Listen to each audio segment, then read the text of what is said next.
Apa bukti terkuat saat ini yang mungkin memberatkan David, pria berusia 21 tahun yang dituduh membunuh dan memotong-motong Charles Rivas Hernandez yang berusia 14 tahun? Saksi forensik digital. Saya ingin meringkasnya, saya ingin menjelaskannya, dan saya juga ingin membahas apa yang mungkin dilakukan oleh pihak pembela. Selamat datang di Sidebar, dipersembahkan oleh Law and Crime.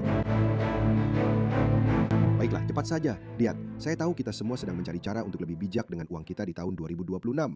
Dan kebanyakan dari kita hampir tidak mendapatkan apa-apa hanya dengan membiarkan uang kita mengendap di rekening tabungan biasa. Tapi sponsor kami, Chime, memang dirancang untuk benar-benar memberi imbal hasil pada uang Anda. Kenapa saya bilang begitu? Dengan kartu Chime mereka, para anggota bisa mendapatkan cashback 5% pada kategori pilihan mereka, seperti belanja kebutuhan pokok, bensin, tagihan, perjalanan, atau makan di luar. Kedengarannya luar biasa kan? Dapat 5% cashback untuk belanja mingguan, dan dengan rekening tabungan berbunga tinggi dari Chime, Anda bisa mendapatkan 3,75% APY. Itu 9 kali lebih tinggi dari rata-rata nasional. Mereka bahkan membantu Anda lebih strategis dengan uang ekstra Anda, seperti fitur Roundups mereka. Fitur ini akan memasukkan kembalian dari setiap pembelian langsung ke tabungan Anda. Jadi saat ini Anda bisa mendapatkan bonus $1 melalui tautan saya. Tautan, langsung saja kunjungi chime.com/sidebar atau pindai kode QR di layar dan mulai kembangkan uang Anda hari ini.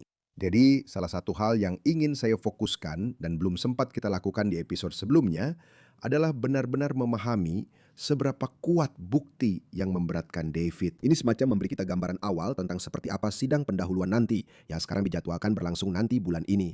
Sekali lagi, disitulah jaksa penuntut akan menyajikan bukti yang cukup agar kasus ini bisa dilanjutkan ke persidangan. Itu yang mereka harapkan. Mereka akan menghadapi tantangan dari pihak pembela, atau bahkan apa yang bisa kita harapkan dari sebuah persidangan. Dan ketika saya berbicara tentang bukti, mungkin apa bukti yang paling meyakinkan kan? Karena kita sudah menghabiskan satu episode benar-benar membahas tuduhan yang meresahkan yang muncul. Tapi sekarang saya ingin memakai sudut pandang hukum saya sebentar. Saya ingin membahas tuduhan-tuduhan itu, bukti yang diduga, seberapa kuat atau tidak kuat bukti tersebut. Jadi kita sedang membicarakan David Anthony Burke yang berusia 21 tahun, biasa dipanggil David. Beberapa bulan setelah Charles Rivas Hernandez yang berusia 14 tahun ditemukan tewas, dimutilasi, dilaporkan ditemukan di Tesla milik David di Pool Derek di Hollywood. Jaksa telah mendakwanya, penyanyi penulis lagu itu, dengan pembunuhan tingkat pertama, kekerasan seksual berkelanjutan terhadap anak di bawah usia 14 tahun, dan mutilasi jenazah secara ilegal. Dia telah mengajukan pembelaan tidak bersalah. Penting untuk diingat bahwa dia dianggap tidak bersalah sampai terbukti bersalah. Tapi mari kita bicara tentang kemungkinan bukti di sini. Saya ingin mulai dengan tuduhan pembunuhan yang juga terkait dengan tuduhan mutilasi. Sebenarnya semua tuduhan sangat-sangat terkait satu sama lain dan teorinya juga saling berhubungan. Jadi kita melihat dokumen ringkas yang diajukan oleh jaksa sebagai persiapan untuk sidang pendahuluan. Awalnya dijadwalkan minggu ini, sekarang sudah ditunda. Namun dalam kutipan tersebut dikatakan dengan jelas, terdakwa kemudian membeli alat-alat untuk melaksanakan rencananya, memotong-motong dan membuang tubuh korban. Pada tanggal 24 April 2025, ingat, mereka mengatakan bahwa dia dibunuh pada tanggal 23 April 2025 di rumahnya. Pada tanggal 24 April 2025, terdakwa memesan sebuah sekop dari Home Depot yang dikirim ke rumahnya melalui Postmates. Pada tanggal 1 Mei 2025, terdakwa memesan dan kemudian Amazon mengirimkan 2 gergaji mesin ke rumahnya. Pada tanggal 5 Mei 2025, terdakwa memesan dan Amazon kemudian mengirimkan sebuah kantong jenazah, kantong cucian tebal, dan sebuah kolam renang tiup berwarna biru ke rumahnya. Dia melakukan pembelian ini dengan menggunakan nama palsu Victoria Mendes. Pada tanggal 8 Mei 2025, terdakwa kembali ke area yang sama di Kabupaten Santa Barbara, meninggalkan rumahnya sekitar pukul 11.30 malam. Dia kembali ke area tersebut lagi pada tanggal 31 Mei 2025. Ini adalah lokasi terpencil di dekat SR 154, di mana identitas korban kemudian ditemukan pada Januari 2026. Selain itu, pada tanggal 7 Juli 2025, terdakwa memesan dan kemudian Amazon mengirimkan sebuah kandang pembakaran ke rumahnya dengan nama palsu yang sama sebagai bagian dari rencananya untuk membakar barang bukti. Selain itu, terdakwa mengambil tindakan mengerikan untuk menghancurkan dan membuang tubuh korban. Setelah meletakkan tubuh korban ke dalam kolam renang tiup berwarna biru untuk mencegah darahnya tumpah ke lantai garasi, terdakwa menggunakan gergaji mesin dan mungkin alat lain untuk memotong anggota tubuhnya. Potongan kecil plastik biru ditemukan menempel pada sisa-sisa tubuh korban yang dikumpulkan oleh Departemen Pemeriksa Medis Kabupaten Los Angeles.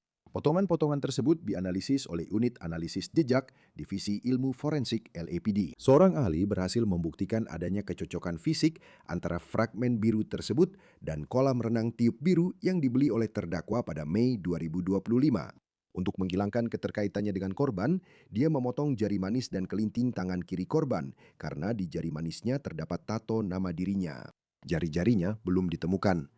Terdakwa kemudian memasukkan kepala dan batang tubuh korban ke dalam kantong jenazah yang ia beli. Dia memasukkan anggota tubuh korban ke dalam kantong sampah, lalu menaruhnya di bagasi depan mobilnya, dengan kantong jenazah diletakkan di atasnya. Selama beberapa minggu atau mungkin bulan, terdakwa membiarkan tubuh korban membusuk di dalam mobil Teslanya.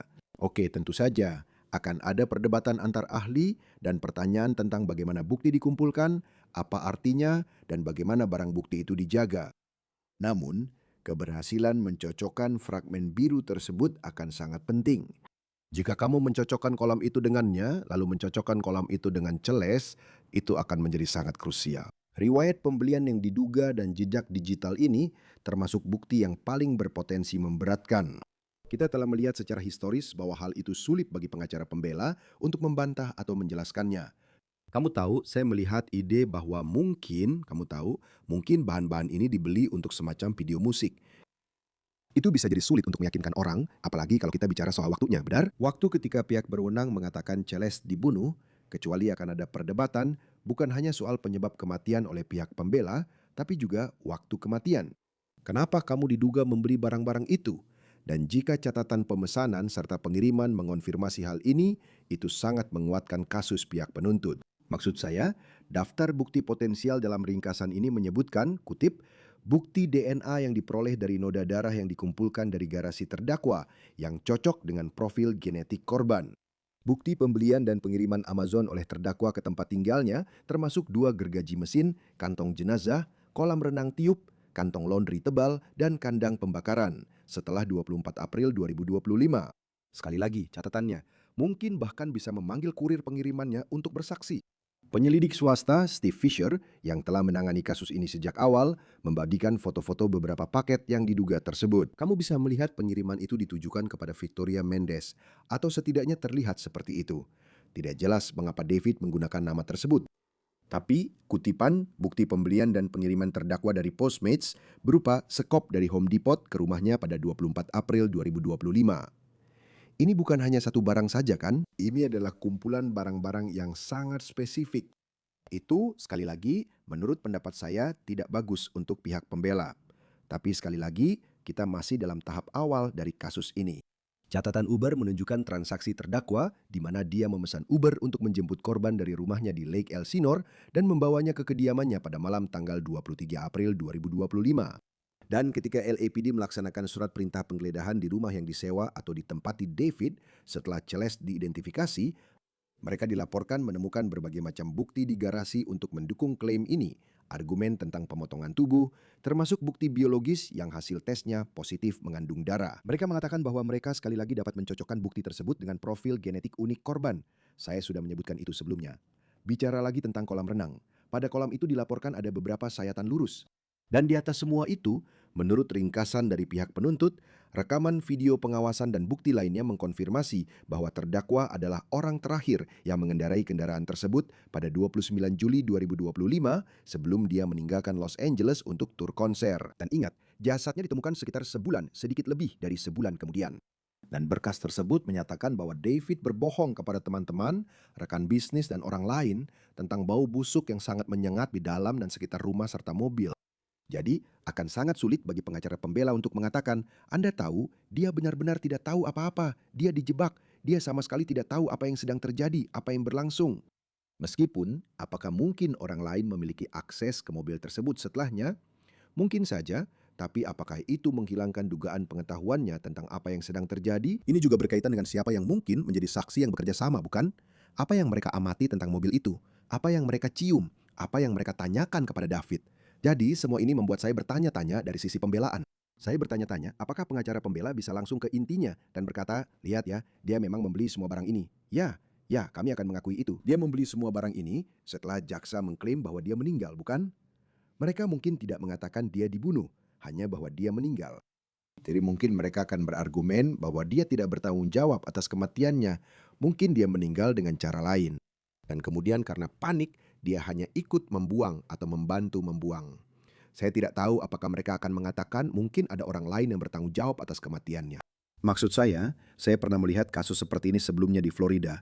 Kasus James Kendorito dinyatakan tidak bersalah atas pembunuhan ayahnya, tapi bersalah terkait dengan pemotongan jasad. Dia bersaksi di persidangan, menceritakan kisah yang sangat aneh, tapi juri mempercayainya.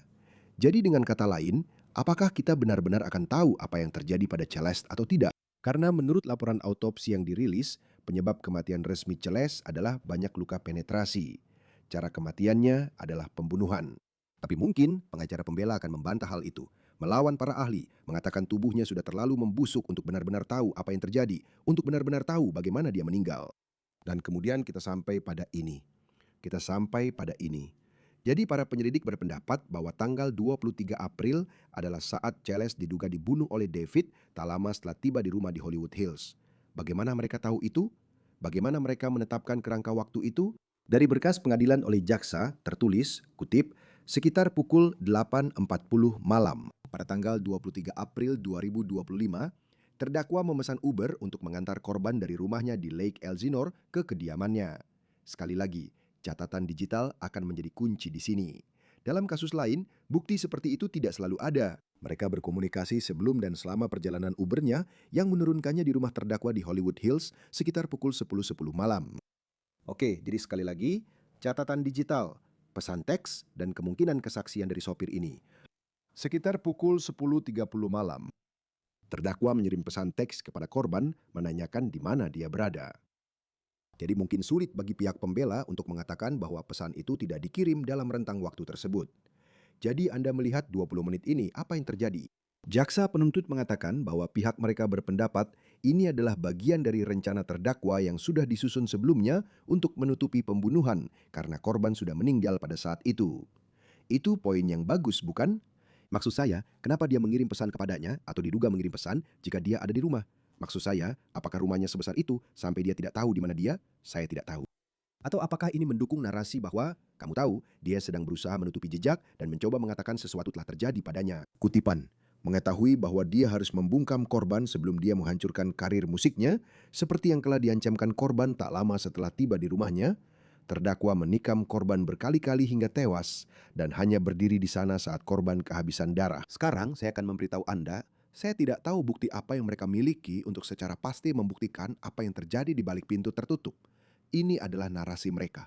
Ini adalah teori mereka. Dan omong-omong, saya akan membahas sedikit lebih lanjut tentang dakwaan adanya keadaan khusus, bahwa ini bukan hanya pembunuhan menurut jaksa, tetapi jenis pembunuhan yang sangat spesifik, motif di baliknya. Kutipannya, dia sama sekali tidak pernah menelpon polisi atau nomor darurat 911 atau membawanya ke ruang gawat darurat untuk mencoba menyelamatkan nyawanya.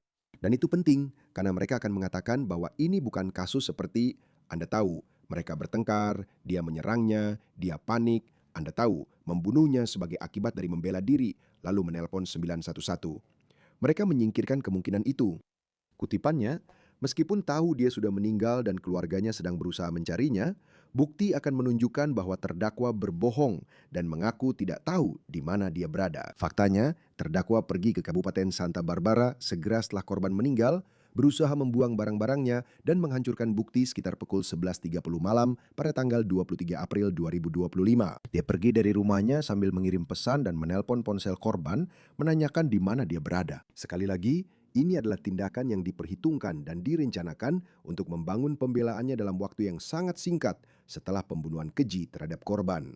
Terdakwa mengendarai mobil Teslanya ke utara di Jalan Tol 101 menuju San Marcos Pass Road, SR 154, dekat Danau Kacuma di Kabupaten Santa Barbara. Sekarang saya bertanya-tanya, apakah mungkin ada kamera yang merekam pergerakan ini? Dia kembali ke rumah lebih awal pada pagi berikutnya, tanggal 24 April 2025, sebelum pergi ke wawancara radio untuk perilisan albumnya minggu itu. Dia mengirim 2 pesan tambahan ke ponsel korban hari itu, yang jelas tidak dijawab karena dia sudah meninggal. Ngomong-ngomong, saya akan membahas tentang wawancara sebentar lagi. Setelah 26 April 2025, terdakwa tidak pernah mencoba menghubunginya lagi. Itu penting. Itu penting.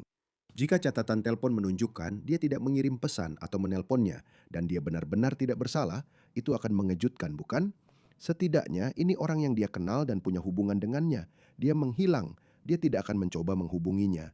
Sekali lagi, ini adalah narasi dari jaksa penuntut. Kita akan lihat apa yang dikatakan oleh pihak pembela, tapi ada bukti lain. Kutipan, aktivitas seluler dan komunikasi terdakwa yang diambil dari iPhone dan Tesla milik terdakwa yang menunjukkan aktivitas terdakwa dari 22 April 2025 hingga 24 April 2025, termasuk perjalanan ke Santa Barbara County di tengah malam setelah korban tiba di rumahnya di Hollywood Hills.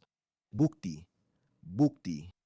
Jadi itu kuncinya di sini. Itulah mengapa jaksa menggunakan tuduhan pembunuhan dengan cara menyergap, membungkam saksi, dan tuduhan keadaan khusus untuk memperberat hukuman atas dakwaan pembunuhan.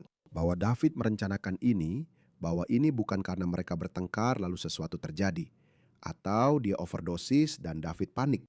Mereka berargumen bahwa ini sudah direncanakan, ini adalah pembunuhan berencana, bahwa dia diduga ingin dia mati agar tetap diam tentang hubungan rahasia mereka, bahwa dia masih di bawah umur, mencegah dia membongkar ini dan menghancurkan karirnya. Sekarang, hal-hal seperti catatan telepon seluler, catatan layanan transportasi online, data digital akan sangat penting. Itulah sebabnya tidak mengherankan ketika Steve Fisher, penyelidik swasta, mengatakan ada lebih dari 50 surat perintah penggeledahan dalam kasus ini. Itulah jenis bukti di tahun 2026 yang menceritakan begitu banyak hal dan bisa sangat sulit untuk dibantah oleh pengacara pembela. Menentukan waktu, lokasi. Sekarang di sisi lain, saya tidak percaya pihak berwenang memiliki senjata pembunuhan yang diduga. Saya tidak percaya ada saksi mata untuk serangan yang diduga ini. Saya tidak percaya ada rekaman kamera pengawas yang menunjukkan serangan yang diduga ini sejauh yang kita tahu. Jadi, apakah itu membuka ruang untuk keraguan yang masuk akal?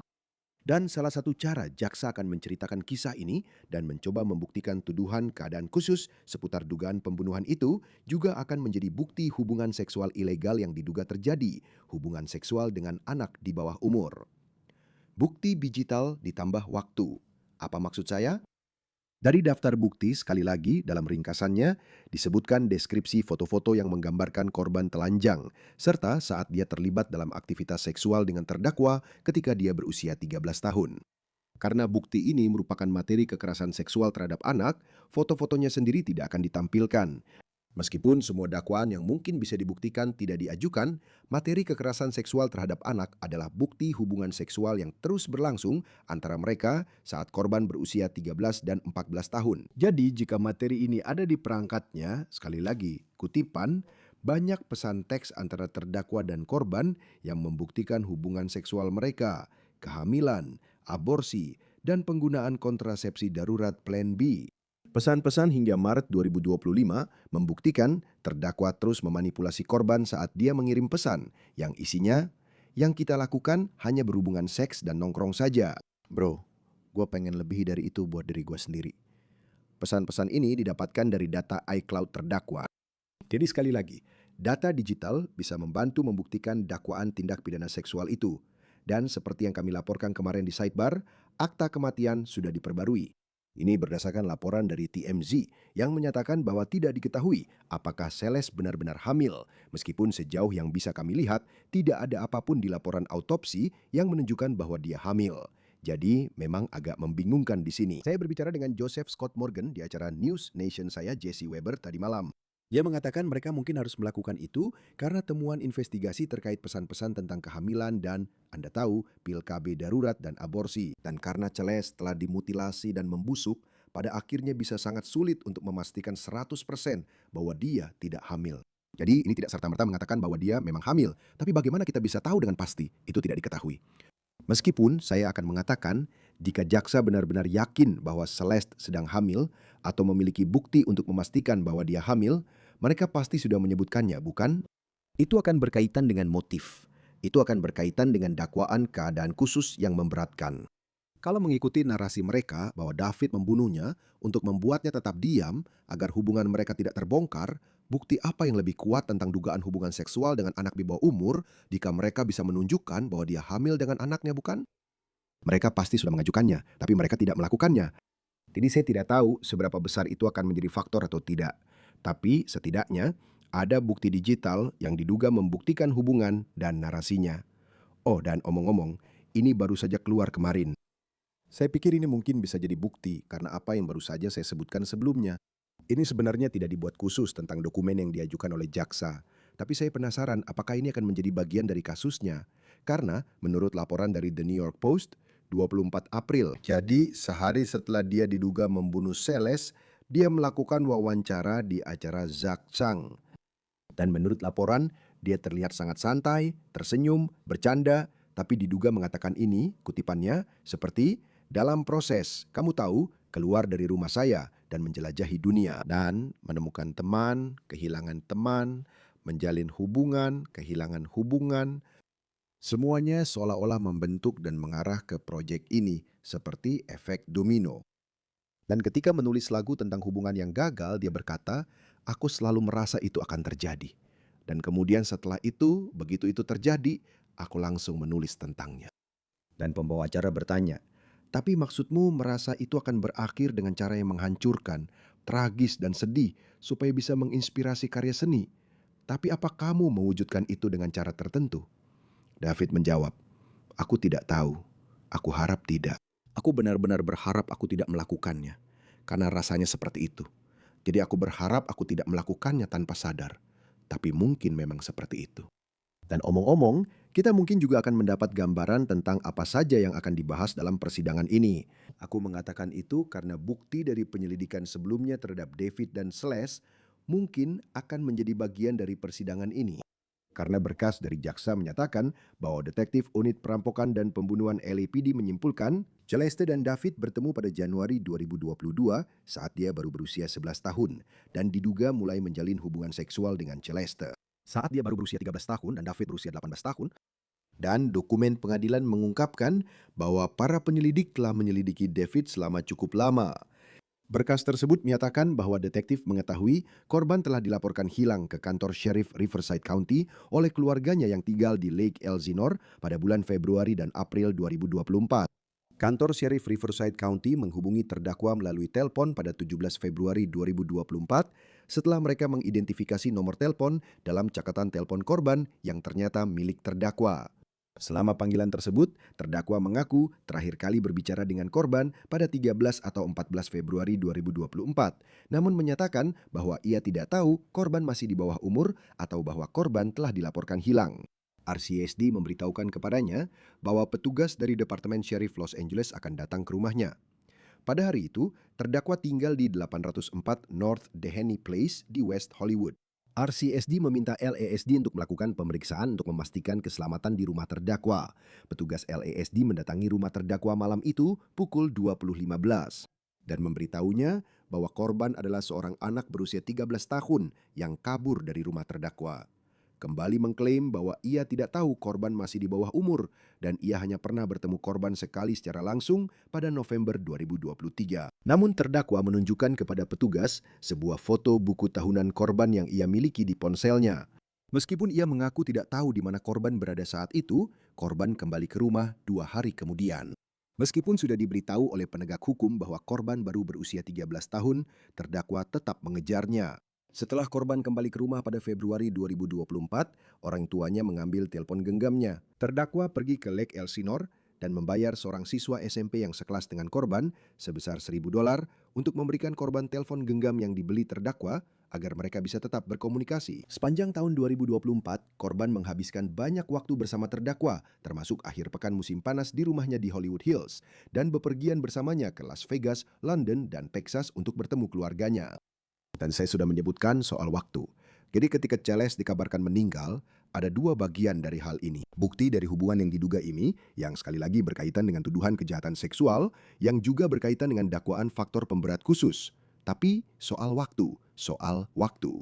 Ketika Celeste dikabarkan meninggal, David sedang berada di puncak karirnya. Menurut jaksa, 23 April 2025 adalah tanggal yang kemungkinan menjadi hari kematian korban. Dan ketika semua aktivitas ponselnya berhenti, malam sebelumnya, 22 April 2025, terdakwa dan korban terlibat dalam pertengkaran panjang yang dijelaskan secara rinci dalam pesan teks mereka. Pesan-pesan tersebut mengungkapkan kecemburuan korban terhadap hubungan terdakwa dengan wanita lain karena terdakwa membuatnya percaya bahwa mereka memiliki masa depan bersama. Dia menjadi sangat marah dan mengancam akan mengungkapkan informasi yang merugikan tentang hubungannya dengan terdakwa untuk mengakhiri karirnya dan menghancurkan hidupnya. Kita tidak tahu pesan-pesan persisnya, tetapi menurut narasi jaksa, album studio pertama terdakwa dijadwalkan akan dirilis pada 25 April 2025. Dia sudah memiliki karir bernilai jutaan dolar yang sedang berkembang. Dia juga memiliki beberapa kontrak promosi produk yang sangat menguntungkan. Jadi ya, ketika Celeste meninggal, ada tur, sponsor, wawancara, dan perilisan album. Dia diduga mengadakan pesta pada 24 April, sehari setelah Celeste dikabarkan meninggal. Jadi jaksa pasti akan mencoba membuktikan bagaimana dia sedang berada di puncak dan tidak ingin ada apapun yang membahayakan itu. Bahwa dia akan membongkar semuanya, mengekspos dia, dan dia membunuhnya sebagai saksi. Kami sudah memberitahu Anda di episode kemarin bahwa setelah David ditangkap, video game Fortnite mengumumkan akan mengembalikan uang para pemain yang melakukan pembelian terkait David di dalam gamenya. Label rekamannya akhirnya memutuskan kontrak dengannya. Jadi saya penasaran apakah itu akan menjadi bukti yang akan digunakan jaksa untuk mengatakan, lihat apa yang terjadi, inilah yang sebenarnya ingin dia hindari. Kutipan, bukti bahwa terdakwa memiliki karir yang menguntungkan sebagai penyanyi dan penulis lagu sebelum 23 April 2025. Terdakwa mengadakan pesta peluncuran album pada malam 24 April 2025 sebelum memulai tur internasional pada akhir Juli 2025. Pertukaran pesan teks antara terdakwa dan korban pada 22 April dan 23 April 2025, di mana korban mengancam akan mengungkap keburukan terdakwa dan menghancurkan karirnya. Sekali lagi, semua ini adalah bukti penting yang berpotensi kuat. Saya juga harus menyoroti yang satu ini. Dilaporkan bahwa saudara laki-laki David, Caleb, memposting di Instagram, dan ini dilaporkan oleh akun The Shade Room, semua pedofil dan pemerkosa harus mati, diakhiri dengan kata titik. Sekarang, ini adalah story yang masa tayangnya sudah habis. Tidak sepenuhnya jelas tentang apa sebenarnya postingan yang diduga ini. Tidak menyebutkan David, tapi mengingat ada laporan tentang upaya jaksa untuk memanggil keluarga David dengan surat panggilan pengadilan dan harus memberikan kesaksian dalam kasus ini, setidaknya ini cukup menarik. Sekarang ini adalah tahap awal. Saya sangat penasaran ingin melihat apa yang akan terungkap di sidang pendahuluan ini. Sekali lagi, dijadwalkan pada akhir bulan. Disitulah kita akan mengetahui lebih banyak tentang rincian bukti, mungkin juga tentang saksi yang bekerja sama. Tapi ini semacam contoh dari apa yang diklaim jaksa mereka miliki untuk menjerat David. Kita akan lihat bagaimana kelanjutannya. Itu saja yang bisa kami sampaikan untuk Anda saat ini di Sidebar. Terima kasih banyak sudah bergabung bersama kami. Seperti biasa, silakan berlangganan di YouTube, Apple Podcast, Spotify, atau dimanapun Anda biasa mendengarkan podcast. Anda juga bisa menonton kami di Peacock milik NBC. Jika Anda ingin mengikuti saya di X, Instagram, acara saya di News Nation, Jesse Weber Live, Senin sampai Jumat pukul 11 malam waktu timur. Sampai jumpa di lain kesempatan semuanya.